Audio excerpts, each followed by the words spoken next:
merupakan salah satu modal untuk merajut kekuatan bangsa dan negara. Bayangkan hadirin, kita hidup di dalam sebuah negara di mana setiap orang yang berbeda saling menghormati, membantu dan menyumbangkan kemampuan masing-masing untuk menciptakan kedamaian.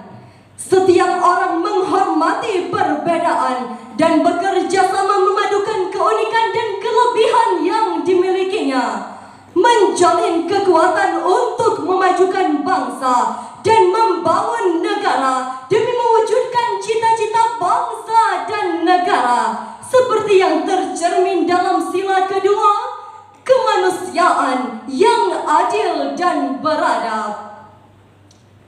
Namun sayang hadirin, Indonesia yang mayoritas Muslim sampai dengan detik ini masih menangis, merintih melihat persada tercinta diterpa ombak perpecahan.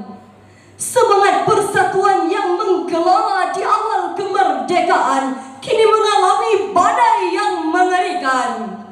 Akibatnya, negara ini semakin tandus dari semangat kebersamaan, gersang dari rasa persaudaraan, kering dari nilai-nilai ketuhanan, dan hilang nilai-nilai keberagaman sebagai kekuatan bangsa. Atas dasar inilah tergugah hati kami bertiga untuk menyampaikan sebuah syarahan Al-Quran dengan judul Keberagaman sebagai Kekuatan dalam Berbangsa dan Beragama. Dengan landasan ayat Al-Quranul Karim Surah Ar-Rum ayat 22 sampai dengan 23. A'udzu billahi minasyaitonir rajim.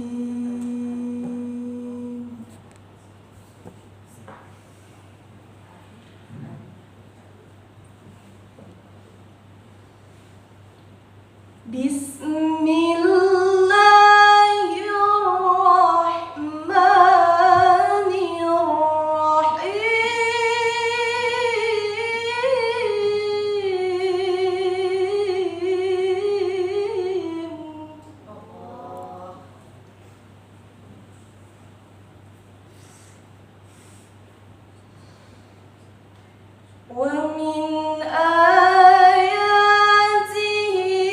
خلق السماوات والأرض واختلاف ألسنتكم وألوانكم.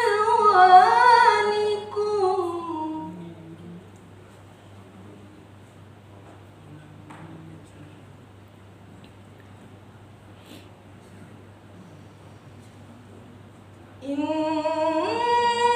في ذلك لآيات للعالمين.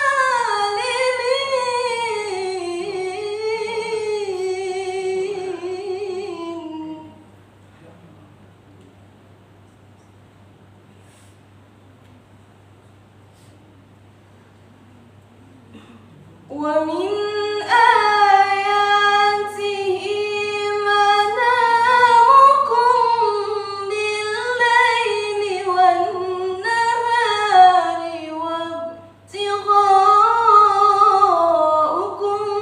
من فضله.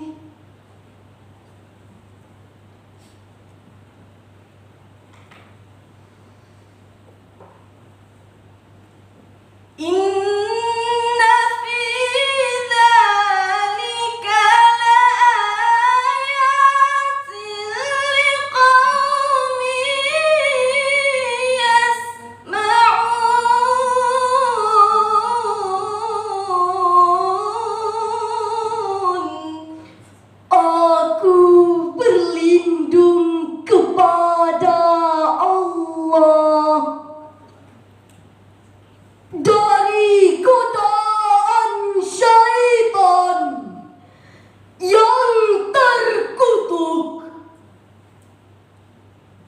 dengan menyebut nama Allah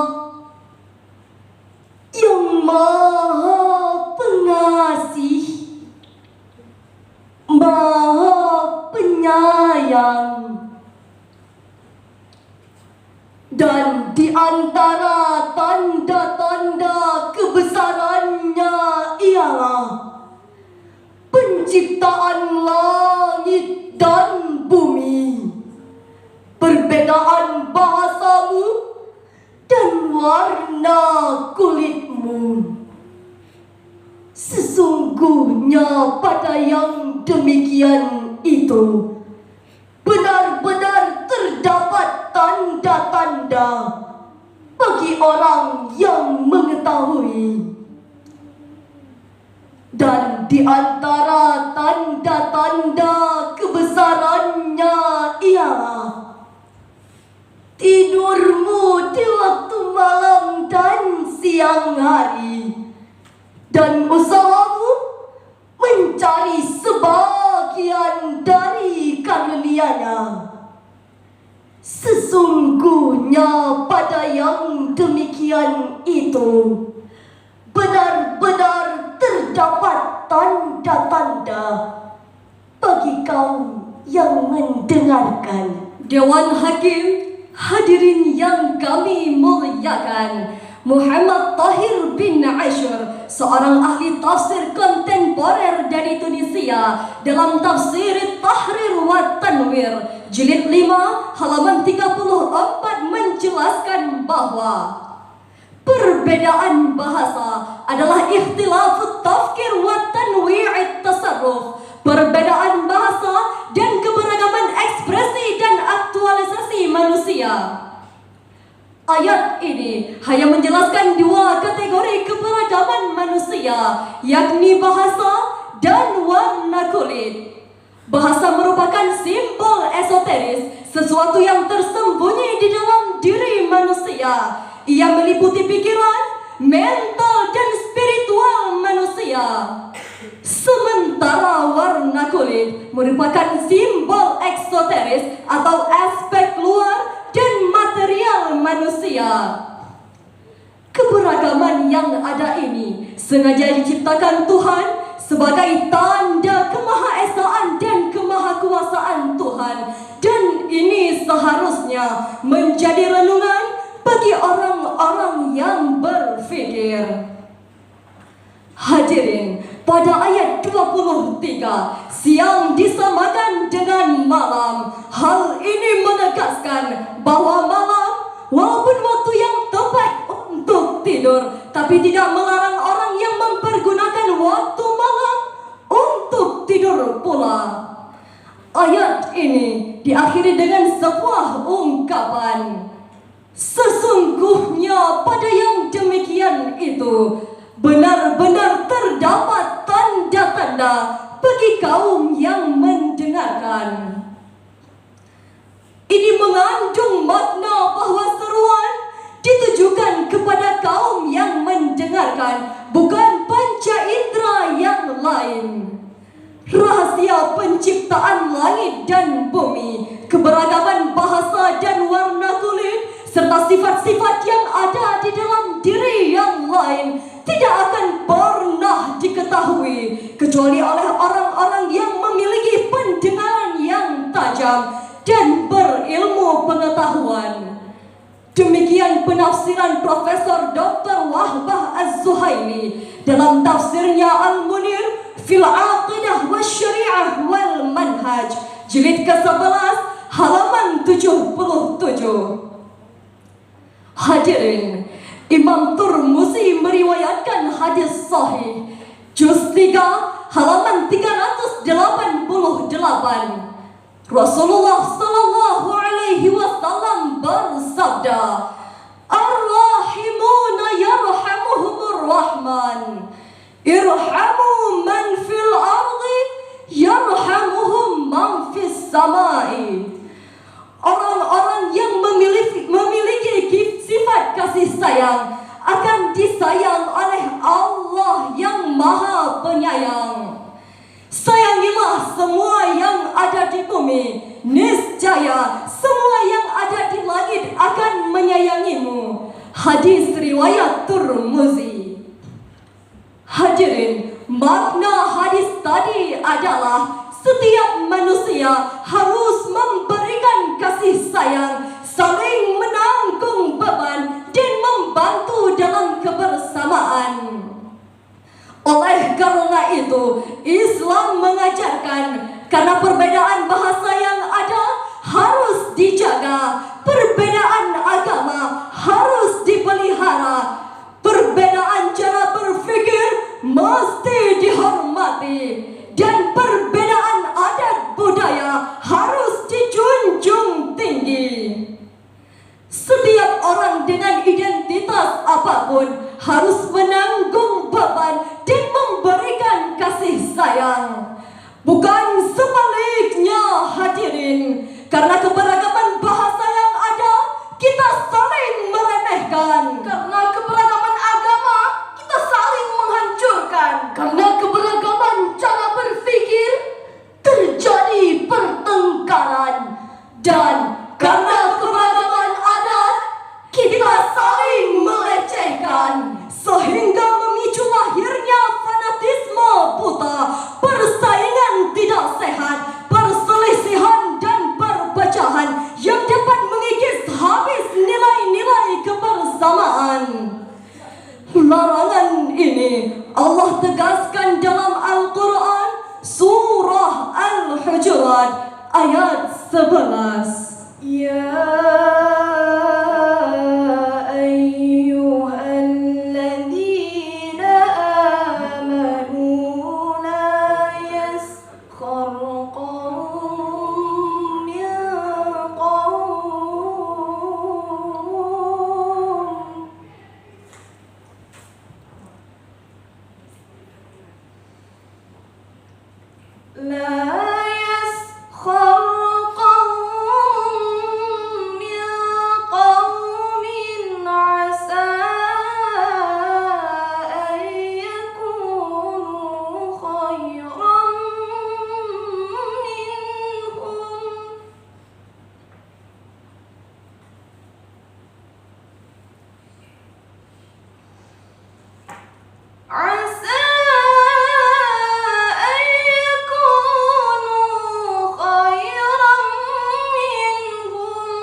baik dari mereka yang mengolok-olok. Dan jangan pula perempuan-perempuan mengolok-olokkan perempuan lain. Karena boleh jadi perempuan yang diperolok-olokkan lebih baik dari perempuan yang mengolok-olok. Janganlah kamu saling mencela satu sama lain, dan janganlah saling memanggil dengan gelar yang buruk. Seburuk-buruk panggilan adalah panggilan fasik setelah beriman. Dan barang siapa tidak bertaubat, maka mereka itulah orang-orang yang zalim.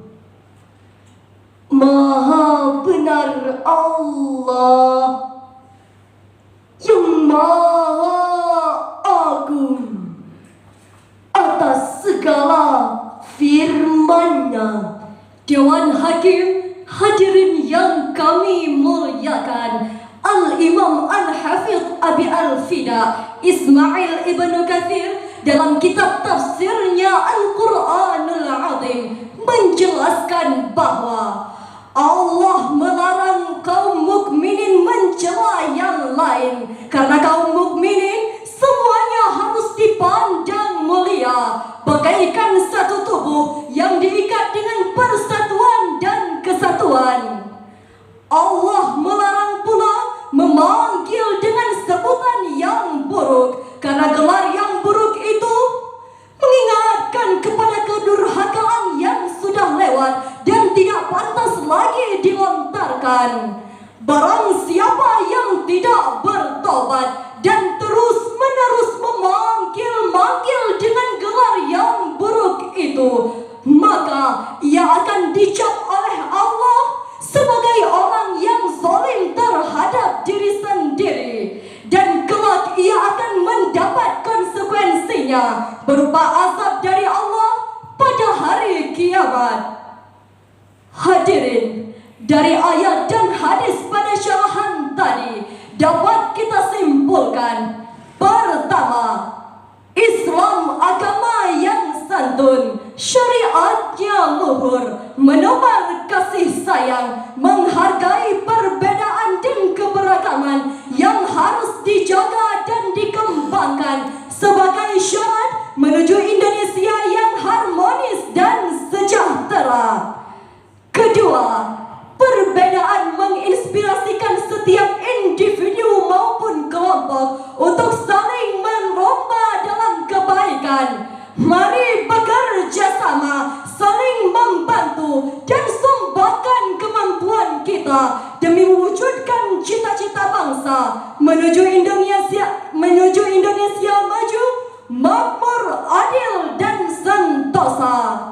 Demikian yang dapat kami sampaikan. Kami akhiri dengan sebuah pantun. Nyebrang sungai naik sampan, Senanglah sangat hati terasa. bangkitlah semangat persatuan. Indonesia maju, makmur, sentosa. Demikian yang dapat kami sampaikan. Terima kasih atas segala perhatian. Mohon maaf atas segala kekurangan. Wassalamualaikum